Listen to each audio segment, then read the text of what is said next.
Hello friends, आप सभी का स्वागत है आपका अपना यूट्यूब चैनल मघी मैथमेटिक्स क्लासेस में। तो आज हम लेकर के आए हैं क्लास 10th का बायो यानी बायोलॉजी BIOLOGY बायोलॉजी, जिसका चैप्टर का बात किया जाए तो चैप्टर फर्स्ट है और इसका आज पार्ट 4 होगा, मतलब आज चौथा पार्ट है। इस पार्ट में, इस वीडियो में हम लोग पूरी तरह से चैप्टर को हम लोग कंप्लीट कर लेंगे, फिनिश कर लेंगे। तो आज हम लोग सीधे चलते हैं अपने टॉपिक की ओर चलेंगे। तो इसका 3 वीडियो अपलोड कर दिया गया है। अगर आप नहीं देखे हैं तो चैनल के प्ले लिस्ट में जा कर के पार्ट बाय पार्ट देखें। एकदम बेसिक से बताया गया है, जिसमें संपूर्ण एकदम बताया गया है। वहाँ से अगर लगातार आप देखते हैं तो इस पार्ट में जो पाचन की क्रिया पूरी तरह से कंप्लीट होगा, किस प्रकार से काम होगा वो पूरी तरह से समझ में आएगा और अंत तक बने रहिएगा, क्योंकि आज अंतिम प्रहार है। मतलब इस पार्ट में कंप्लीट कर देंगे पूरी तरह से। तो हम लोग चलते हैं सीधे अपने टॉपिक की ओर।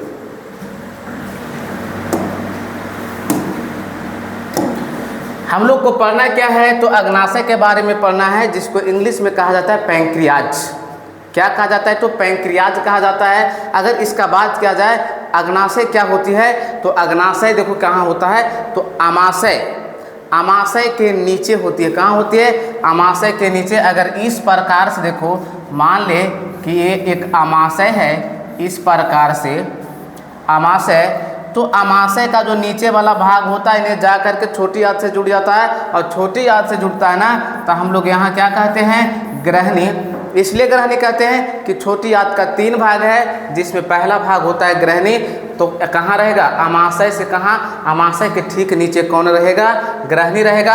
अब इस ग्रहणी को घेर करके रखता है कौन, तो घेर करके रखता है एक पीले नामक ग्रंथि। एक पीले रंग की जो ग्रंथि होती है उसको ही नाम है अग्नाशय। क्या नाम है, तो इसका नाम है अग्नाशय।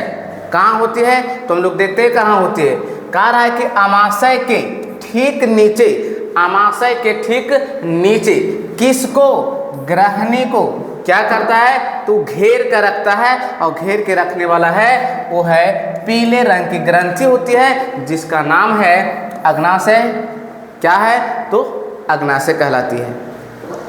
इसके बाद अग्नाशय है, अग्नाशय से कुछ रस का स्राव होता है। क्या होता है, तो अग्नाशय से कुछ रस का स्राव होता है। इसका मतलब क्या है कि अग्नाशय में पतली पतली ढेर सारी नलिकाएं होती है। अग्नाशय से कहाँ, अग्नाशय से पतली पतली ढेर सारी क्या होती है, नलिकाएं होती हैं, नलिकाएं होती हैं। अब एक साथ जुड़ करके अग्नाशय के अंदर में पतली पतली नलिकाएं होती है, और एक साथ जुड़ करके एक साथ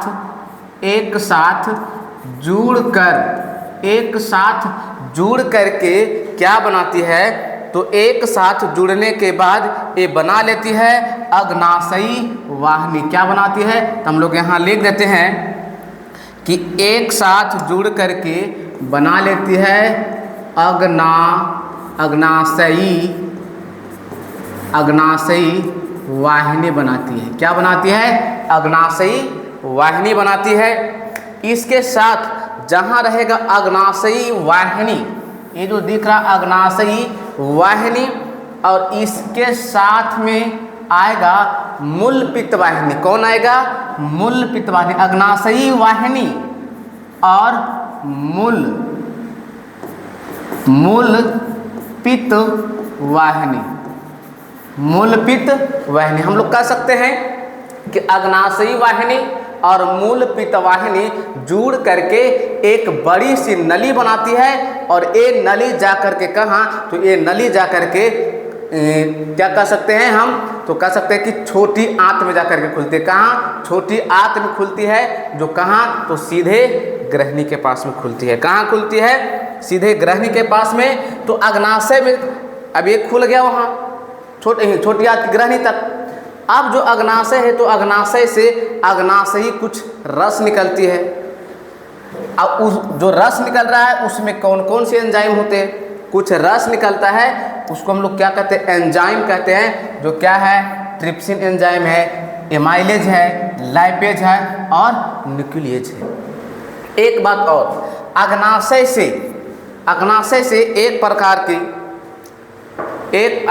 एक प्रकार की क्या स्राव होती है?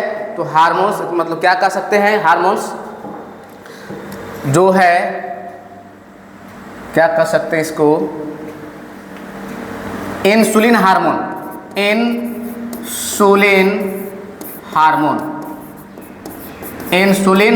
का स्राव कहाँ से होता है? तो इंसुलिन हार्मोन का स्राव कहाँ से? अग्नाशयी रस से होती है। अब हम लोग क्या करेंगे, तो जो अग्नाशय से जो रस का स्राव हुआ है, ट्रिप्सिन, एमाइलेज, लाइपेज और न्यूक्लियेज, ये जो स्राव हुआ है ये स्राव होकर के कहाँ पहुँचेगा?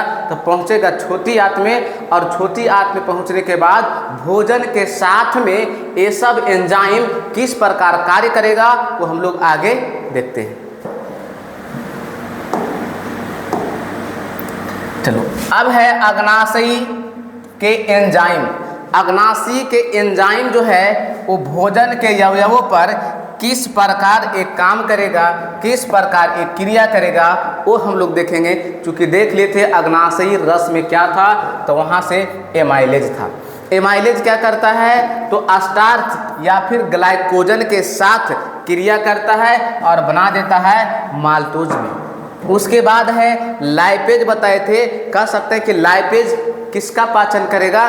तो लाइपेज पाचन करता है किसका? इमल्सीकृत वसा। मतलब लाइपेज किसके ऊपर काम करेगा? तो लाइपेज काम करता है वसा के ऊपर। किसके ऊपर? वसा के ऊपर। अब बना देता है वसा अम्ल और ग्लिसरॉल। एक तीसरा है कि न्यूक्लियेज है, वो किसके ऊपर काम करेगा? तो वो काम करता है न्यूक्लिक एसिड के ऊपर, और न्यूक्लिक एसिड ऊपर काम करके, क्रिया करके बना देता है न्यूक्लियोटाइडस। क्या बना देता है? न्यूक्लियोटाइडस बना देता है। अब यहाँ से हम लोग चलेंगे, जब ये चला गया था ये तो काम हुआ किसमें? छोटी आंत में भोजन जाने के बाद हम अग्नाशयी रस ने इसका मतलब कि काम किया है। इसके बाद है कि हम लोग आंत ग्रंथियाँ भी देख लेते हैं। चूँकि छोटी आंत के अंदर भी कुछ ग्रंथियाँ हैं, वहाँ से भी कुछ रस का स्राव होता है, उसके बारे में भी हम लोग देख लेते हैं। अब कर रहा है आंत ग्रंथियाँ। क्या कर रहा है? आंत ग्रंथियाँ। तो छोटी आंत की दीवार में कुछ ग्रंथियाँ पाई जाती है जहाँ से रस का स्राव होता है। किसका स्राव होता है?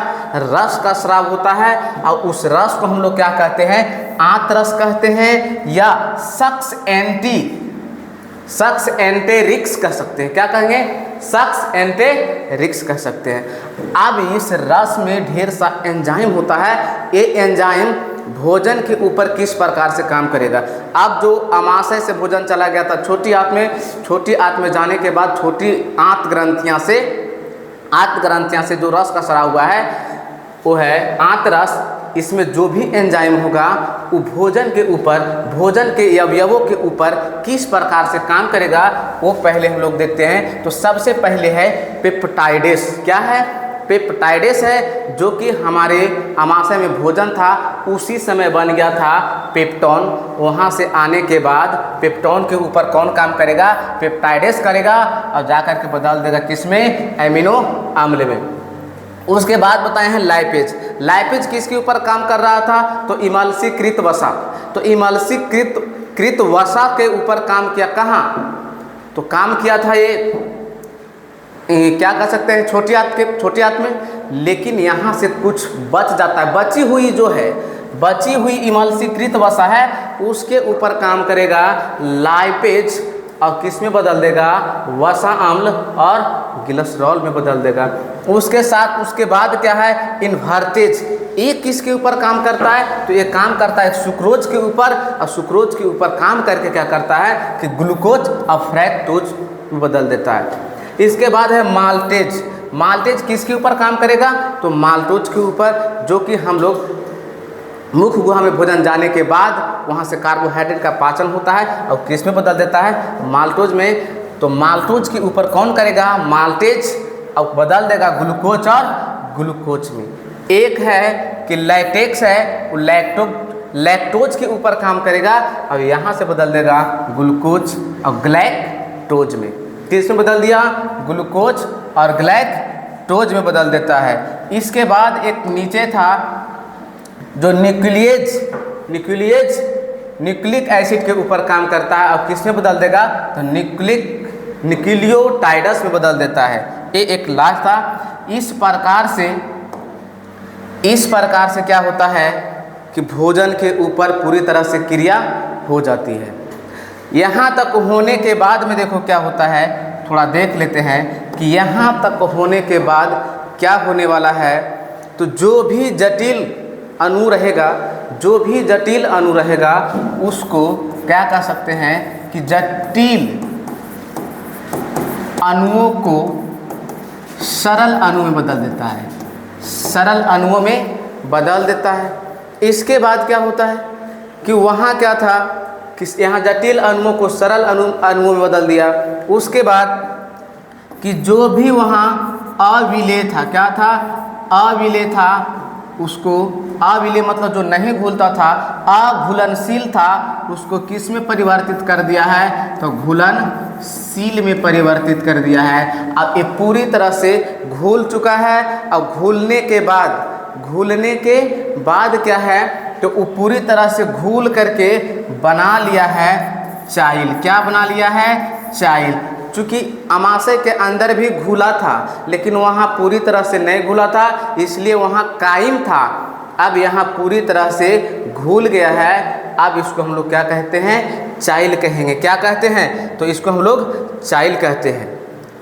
अब ये जो चाइल बना है तो पूरी तरह से चाइल बन गया। यहीं पर क्या होता है? तो भोजन का अवशोषण होता है। क्या होता है? तो भोजन का अवशोषण कहाँ होता है? तो जवाब लगाना छोटी आंत में। कहाँ? छोटी आंत में। लेकिन छोटी आंत में कहाँ होता है? छोटी आंत में कहाँ होगा? तो छोटी आंत के कहाँ होता है? इलियम। कहाँ होता है? इलियम में। लेकिन किसके द्वारा होता है? तो ये सब होता है विलाई के द्वारा। किसके? छोटी आंत के इलियम में विलाई के द्वारा। ये पूर्ण रूप से क्या हुआ? जो भी भोजन पचा था उसका अवशोषण हो गया। भोजन का अवशोषण कहाँ? छोटी आंत में। छोटी आंत में कहाँ? इलियम में। किसके द्वारा? विलाई के द्वारा। यहाँ तक हो गया। अब यहाँ से भोजन जो भी पचा, जो भी अवशोषित होकर के बचा है वो सीधे कहाँ जाएगा? बड़ी आंत में जाएगा। कहाँ जाएगा? वो सीधे बड़ी आंत में जाएगा। अब हम लोग पढ़ते हैं बड़ी आंत। तो कह सकते हैं कि छोटी आंत का जो अगला भाग है वो कहाँ जाएगा? बड़ी आंत में। लिख सकते हैं हम लोग कि छोटी आंत का अगला भाग कहाँ जाएगा? छोटी आंत का अगला भाग मतलब आहारनाल कह सकते हैं कि छोटी आंत का अगला भाग कहाँ है? तो बड़ी आंत। अब यहाँ से भोजन कहाँ चल गया है? तो बड़ी आंत में चला गया है। अगर कहे बड़ी आंत को कितने भागों में बांटा गया है? तो बड़ी आंत को 2 भागों में बांटा गया है। एक है कोलन। क्या है? कोलन। छोटी आंत को कितने भागों में? 2 भागों में, कोलन। और दूसरा हम बात कर देते हैं मलाशय। क्या कह सकते हैं? मलाशय। अब इसके बाद मलाशय कह दो या फिर इसे हम एक बात और बोल सकते हैं रेक्टम। क्या बोल सकते हैं? रेक्टम। अब कोई पूछे कि बड़ी आंत के कितने भागों में बांटा गया है? 2 भाग में, एक कोलन, दूसरा मलाशय का 2 या रेक्टम। लेकिन आगे चल कर के क्या हुआ है कि कोलन को 3 भागों में बांटा गया है। कितने भागों में बांटा गया है? तो 3 भागों में बांटा गया है। एक है ऊपरीगामी कोलन। ऊपरीगामी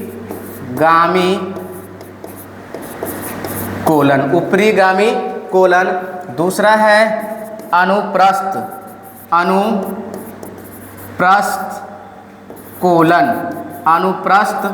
कोलन। और तीसरा जो होता है वो होता है अधोगामी कोलन। अधोगामी कोलन। क्या हो गया? अधोगामी कोलन। कोलन के कितने भाग? 3 भाग। लेकिन थोड़ा सा और भी इसमें कुछ पॉइंट है, उसको ध्यान से देखना। पॉइंट क्या है? तो जो छोटी आंत था, अब छोटी आंत से कहाँ चला गया? बड़ी आंत में। तो कह सकते हैं कि छोटी आंत और बड़ी आंत, छोटी आंत और बड़ी आंत। तो भाई छोटी आंत से गया बड़ी आंत में, तो कहीं ना कहीं तो जोड़ होगा। तो छोटी आंत और बड़ी आंत का जहाँ जोड़ होता है, जहाँ से ज्वाइंट होता है, उसको हम लोग कहते हैं सिक्कम। क्या कहेंगे? सिक्कम। छोटी आंत और बड़ी आंत के जोड़ पर क्या कह सकते हैं हम लोग? सिक्कम। लेकिन जहाँ ये जुड़ा हुआ होता है ना, वहाँ पे एगो इस प्रकार से उंगली नुमा संरचना होती है। क्या कह सकते हैं कि बंद उंगली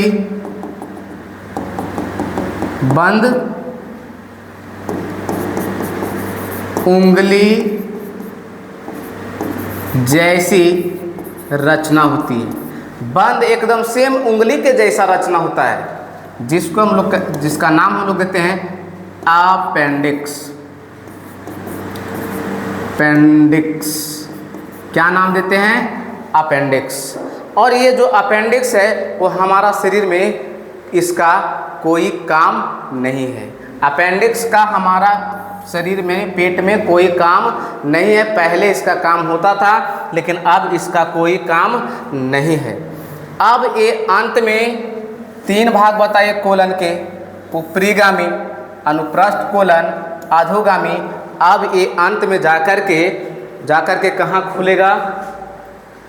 तो मलाशय या फिर रेक्टम में। अब यहाँ से जो भी अपचा हुआ भोजन रहता है, वो मल के रूप में गुद्दा के द्वारा बाहर निकलता